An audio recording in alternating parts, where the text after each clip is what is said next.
Hey everybody, finally I'm live again. I have no idea why YouTube is giving me such a hard time, but I want to welcome everybody here today. I want to thank you for sticking with me there. I know that was a long delay for me to get going, but it's going to be worth it. I can promise you that. We've got a great group of people today.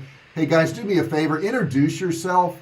The best way to grow a business is to make connections, and this is a great place to do it. Everybody on these calls is here to learn how to make money online, and you guys should really meet each other. You should talk to each other.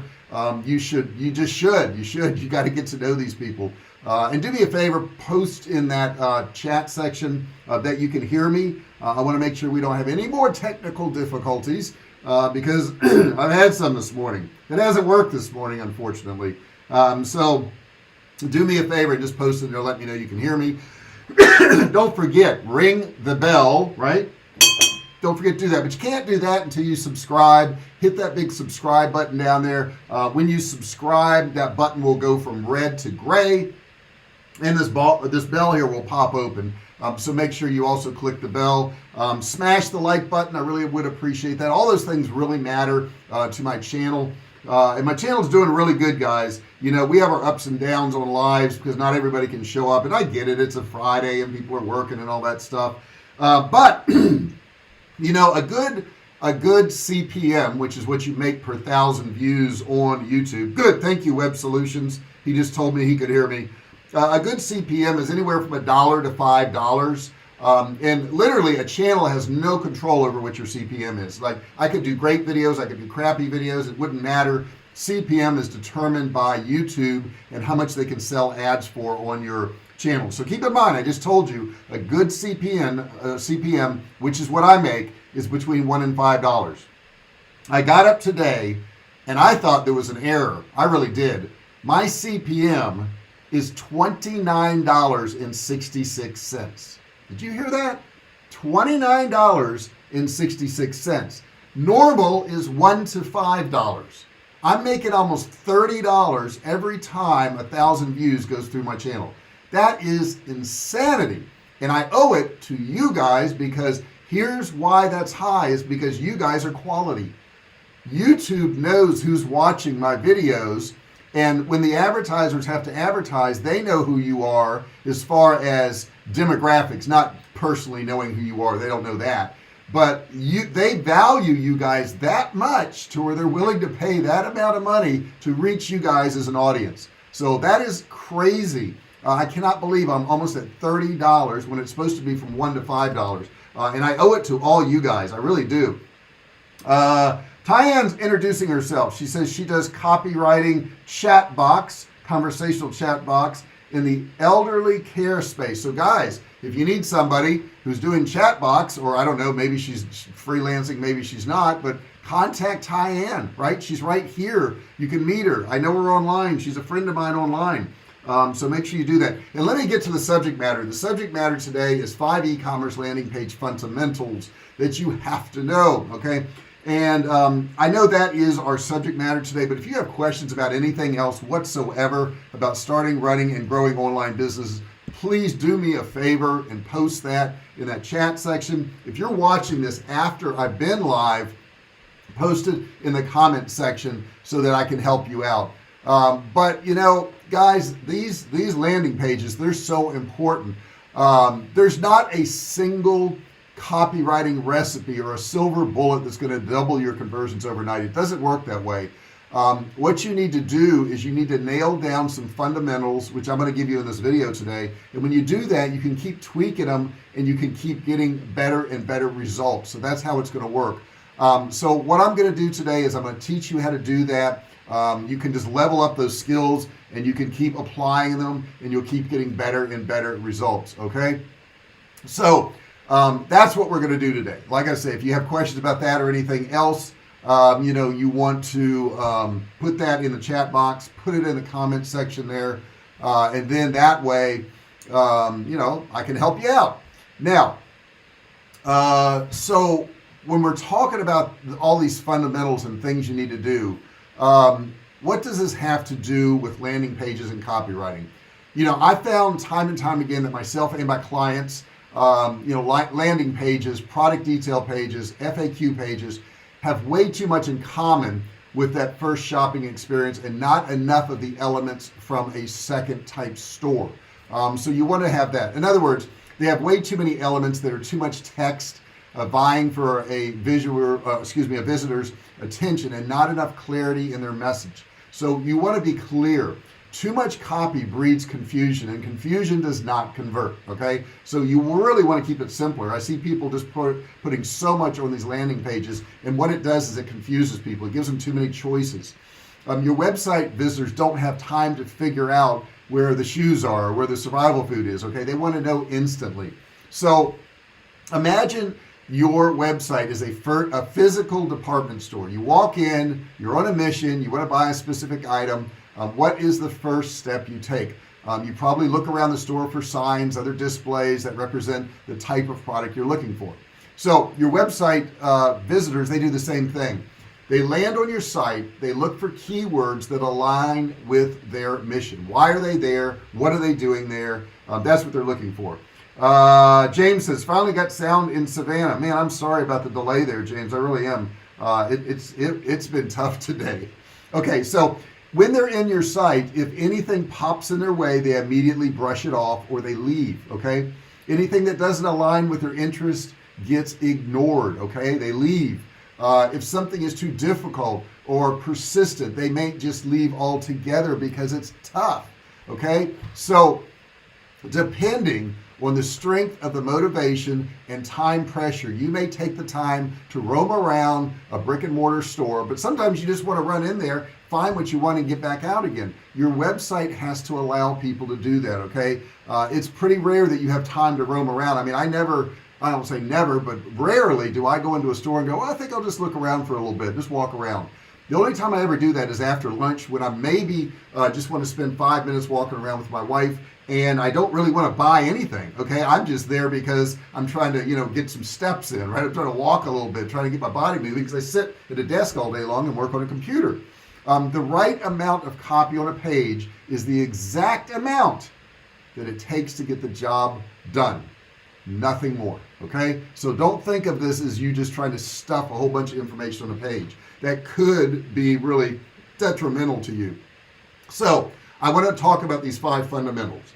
First one, every page is potentially a landing page. Yeah, even your FAQ page could be a landing page. Number 2, every page should have one primary objective. That's it.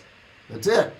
Number 3, every element and word on the page should support that objective, whatever you've decided it is. Okay? Number 4, the language used must be familiar and intuitive to the visitor. And number 5, the next action to take must be obvious and attractive to the visitor. And I want to break down each one of those. Okay, landing pages aren't an opportunity to talk about yourself or pat yourself on the back, and I see this too much.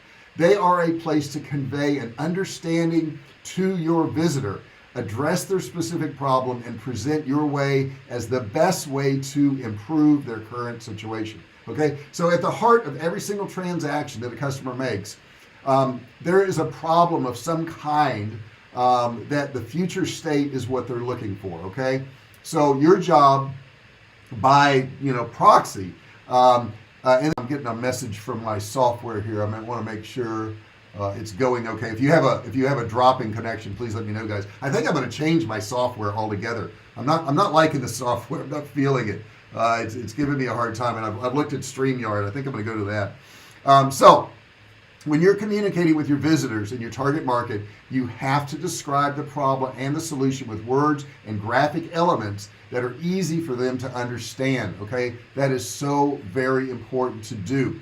If you do that, you're going to get good results. Okay, if you don't do that, you're not going to get good results. You got to present a clear path for your visitors to take.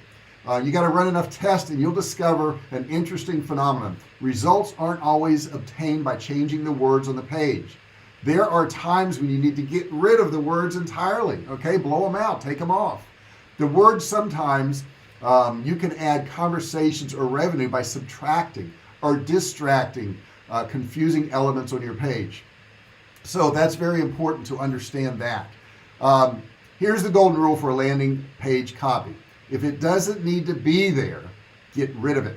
Get rid of it. You're wasting space, okay? There's a place for everything and everything in its right place. We always heard that, right? So what we need to do is have the right elements on that page. Let me get another sip here. Tyann says, is it recommended to do Kartra pages before you have a website live? You know, that's a really good question. And for those of you who don't know what Kartra is, it is a digital marketing software that does emails, landing pages, sequences, videos, courses, memberships, everything, all in one place. So what you can do with Kartra is you can put up a page pretty quick, an opt-in page, a sales page, a video page, whatever you want. You can do that really quick. So to answer your question is, if you don't have a website and you want to start marketing online, I would recommend you trying it out in Kartra first. And here's why. Let's say I've selected, I want to sell bells. Okay, I got a bell right here. I want to sell this bell. And I want to build a website all around different kinds of bells. Okay, it could be doorbells, it could be desk bells, it could be whatever. My whole niche is bells. Okay, that's my thing. And I haven't sold any yet. If I go and use, let's say, WordPress, and I build a site, it's going to take me hours, weeks, days, whatever. It's going to take me a long time to build this whole site around my bells. Okay? If I go to Kartra, I can put up a sales page in a matter of probably an hour or two. A sales page. Now, why is that a little bit better? Well, because if I put it in Kartra, I can test it out and see if my bells are going to sell. All right? Sell bells. Oh, I got all these rhymes going on. So if they sell on Kartra and it's converting and I'm making money, then I can build the website. So I would say if you don't have a business already started, you don't have a list, you don't have any of that, I would start off testing in Kartra first. I would definitely do that. Why go through all the headaches and the problems of building an entire website around something, okay, and then it doesn't work and you built a website for nothing. So that's what I would recommend to you. So let's move on with this training here. I hope that answers your question. Let's recap what I've learned, okay, or what you've learned, okay, about creating compelling sales pages. Okay, so first off, let's revisit the 5 landing page development principles, okay? First, every page is a potential landing page. Every page. Good. I'm glad you got that part, Tyann. Save you some time, basically. Number 2, every page should have one primary objective. I know in the beginning I would send people to pages and I would have like 8 different products for them to buy on that page, and I wasn't doing well. I wasn't converting well. My thinking was, well, if they had more choices, there's more chances of them buying something. That is just the opposite. It doesn't work that way. Number 3, every element and word on the page should support that objective, okay? And guys, if you're not writing these down, come back and watch this later on, but these 5 elements are super important. Number 4, the language must be familiar and intuitive to the visitor. You don't want to talk over their head. You don't want to talk below what they know either. You've got to hit that sweet spot. And number 5, the next action to take must be obvious and attractive to the visitor. So whatever it is you want them to do, if you want them to buy, if you want them to opt in, if you want them to watch a video, it's got to be obvious and attractive to the visitor. Okay, that's super important. Now, you've got to ask yourself, which of these fundamental rules are your pages violating? What are you going to do about it? Now, before you run off and make all those improvements and do all this stuff, take a moment and consider the magic phrase I shared with you earlier. Here's the magic phrase: to the visitor. Okay, it's got to work for the visitor. Regardless of what other additions or alterations, subtractions you make, avoid relying solely on your own perspectives and opinions. Sometimes I'll talk to my wife about that, and she'll say something to me. She goes, well, I wouldn't buy that, or I don't think that, or that really turns me off, or I like that a whole lot. It doesn't matter. It's irrelevant what you like. It's irrelevant what you want. What's relevant is what the data says, what your audience wants. It's easy to assume that because you are your own customer, okay, that you know what's important to them. But your gut feelings can only get you so far. You need data. In the end, the real world consumers are going to decide whether or not they buy your product And I'm willing to bet there are way more variables or edge cases to consider than you're able to come up with during a brainstorming session. So you're not going to be able to come up with all this stuff on your own. You're going to have to test it. Before you hit publish or kick off your promotional campaign, show your page to at least 5 to 10 people. I would say 50 to 100 or 5,000 to 100,000. You know, the bigger your sampling, the better off you're going to be. And these people should be in your target market. Don't walk around and ask all your family members, who probably are not your target market, what they think of stuff, or your friends. I see this time and time again. I see people posting in groups, e-commerce groups or, business groups. What do you guys think of my logo? What do you guys think of my landing page? That's not their target. That's not their target audience. Okay. If they have a particular niche, odds are the people in that group are not in that niche. You're asking the wrong people. But if you have the right people, if you have the right audience, ask them a few questions. What's the first thing that grabs your attention on this page? Write this stuff down, guys, or take some notes or come back and listen to this later. But this is really important. Ask them, what grabs your attention on this page? Next thing you want to ask them, what do you think this page is designed to do? This will be shocking for you. You designed it for one thing and they're going to answer in another direction. You'll be like, no, that's not what it's supposed to do. Next question you want to ask them, what about this page is confusing or off-putting to you? Now, this may hurt your feelings. So what? We're here to make money, okay? So there's certain things they're not going to like. What about this page is attractive or that you like? Tell me about that. What would be the first step after landing on this page that you would want to take? Okay. And if it's not what your goal is, you've messed up. Okay. So we want to ask them that.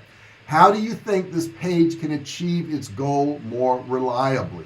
And you'll get some good answers there. Make sure you're asking this of your target audience. Okay. Super important that you do that. Now, if you have any questions about landing pages and what I've gone over so far, please put that in the chat box there. Please, please, please do that. I will tell you that since we're getting close to this move to Texas, I'm not going to be able to do as many lives in the morning. I'm going to miss you guys. I'm not going to be able to do as many lives. I am live again tomorrow, and I'll let you know probably on Sunday night about next week. And the way I'm going to let you know is if you go to my channel and you look and see some lives scheduled, you'll know I'm going to be there on Monday morning. But I do have a lot of stuff to get set up, and I really apologize if I can't do it for it'll be about 2 weeks, or actually, gosh, it'll be more than 2 weeks, about 2.5 weeks. Now, I still will post videos Monday, Wednesday, and Friday. You're going to get those. Don't worry about that. But as far as the live goes, since I have all these other things scheduled, it's harder. And then when I'm on the road traveling, it's incredibly hard. But what I may do, if you guys are interested, put it in the chat box there, put it in the comment section. I may chronicle some of my travels on the road and go live and just show you guys what I'm doing. If I can do that, I think I can do that on my phone or something like that. I don't know. I'll see what I can do there. Maybe I can go live when I'm on the road. But if you ask those questions of your audience, you're going to get the answers you need. All you have to do is ask the right questions. I heard Elon Musk talking the other day, and he said that any problem could be solved. Any problem. There are no problems that couldn't be solved. The problem is knowing what the right question is to ask. The problem is knowing what the right question is to ask. Because if you get the right question, there's solutions to everything. There's solutions to everything. To write landing page copy that converts and generate more sales from your website traffic, you need to follow these 5 fundamentals I just shared with you. Make sure every word on the page is there to help your visitors get closer to the solution that their specific problem is. Okay, you got to do that. Don't throw up roadblocks, like pop-ups or sign-up forms or discount banners that aren't going to help them get there. Now, if they help them get to that point, yeah, you want to use them, okay? And I use all those things. But what you want to do is kind of lay out these breadcrumbs to help them get to the destination faster and more reliably. Let's see. Totally understand. Yes, look forward to seeing updates on the road. Oh my gosh, I'm dealing with the banks and the builder and everything today. And I'll share with you guys something. We ran into another roadblock yesterday. They poured the concrete for the whole house, and in the garage, inside the concrete, they have these things called tension cables, and one of them cracked the slab in the garage. Okay, these things happen. These things break. This is something that happens. It's called a post-tension something, I can't remember. So now what they have to do is break up that garage floor, They have to pour all new concrete there and redo it. So that's going to delay us. And I told them it can't delay us from moving because we got to move anyhow. So if they have to work on that garage while we're there, then that's what they're going to have to do. But what they did say is since they had to do that, we have two different garages. We have a 1-car garage and we have a 2-car garage. They're going to epoxy both of those for us because the concrete will look bad actually, so they got to cover it up, but they're going to epoxy it for us. And they're also going to epoxy our patio in the back of the house, which is about a freebie of about $10,000. So I'm pretty happy about that. So we're getting that, but it does cause a little delay and maybe a little inconvenient for us, but you know what, things happen. Let's see, not sure best places to find my audience to ask in groups, so many you can't solicit in. Well, what I would do is look at some of your competitors, Tyann. That's the first thing I would do. Who do you know that is doing something similar to what you want to do? Go look at what they're doing. Go look at how they're marketing. Go look at how they're selling. If they have a product you can buy or service they can buy, you buy it. Buy the product. See what their funnel is. See what emails they send you. See if they have Facebook groups. If they have Facebook groups, you can go into their Facebook groups and you can see the ads they run under the transparency tab. You can do this with any Facebook group. You can see the ads they have run, the ads they're currently running. So you can do that on any competitor on Facebook. So that's a great way to go about it. So actually the information is there, and you can reach these people. You just got to look at your competitors. When you go to their web pages, look at what keywords they have there. Look at what their meta titles are. Look at what their descriptions are. And you can do all that by going into the code on the page, which I can't show you on here, but basically you can look at the source code of any page and you can tell what they've put in there. That gets them to rank. Also search your terms on Google. This is a great way to find your competitors. When you search the term on Google, pages are going to come up related to your search term. And then look at those pages. Those are your competitors. Those are the people that are ranking for the stuff that you just searched for. Great way to find it. So I hope that helps you a little bit. And that's a great question there too, because I didn't know in the beginning. And then I finally figured out all those things. I could find all my competitors, see what they were doing. I could do some of the same things. And that's just borrowing information is all that is. Let me get another sip here real quick. So guys, that's what I got for you today. I hope it was good. I hope it helped you out. I hope it's something that you find you can use. You guys are super helpful to me because you ask great questions. If Tyann didn't ask those questions there, I wouldn't have got on my little rant about how to find your competitors and how to copy what they're doing and all that other stuff. So you guys make these sessions. If it wasn't for you, the session would be worthless. Well, nobody's listening to it, right? But since you're here and you ask these really insightful questions, and so many of you guys are good at this. I have so many regulars from Siddharth to James to Paul. I could call out a lot of these people. Thank you bunches. Sure, no problem, Tyann. And you guys really help a lot of other people. And think of it this way. When you ask a question, whether it's in this chat section live, whether it's after I do a video and it's in the comment section, you are in fact helping other people.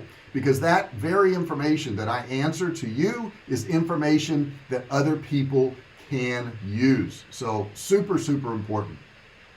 So that's what I got for you. I hope you guys had a good session today. If you did, if you enjoyed it, give me a thumbs up, subscribe, ring the bell, turn on all bell notifications so you're notified each and every time I go live or I upload a video. Please do that. Don't forget the comments in there. I've got a free course in the description section after this is live. Once it's posted, if you look in the description section, there's a free course there, $97 course. You can opt in and get it absolutely free. There's a lot of links to different things I do, a lot of different products, books I recommend. Go right into that product description and find that stuff and click on some of that stuff, use some of those things. These are all tools I've used or currently use or books I've read, and I highly recommend all of it. So there you go. I think that's it. Guys, have a great day. I will see you tomorrow morning on Saturday. It's 10 o'clock West Coast time. I don't know what time it is for you because I don't know where you're at. So I'll see you guys tomorrow at 10 a.m. Talk to you later.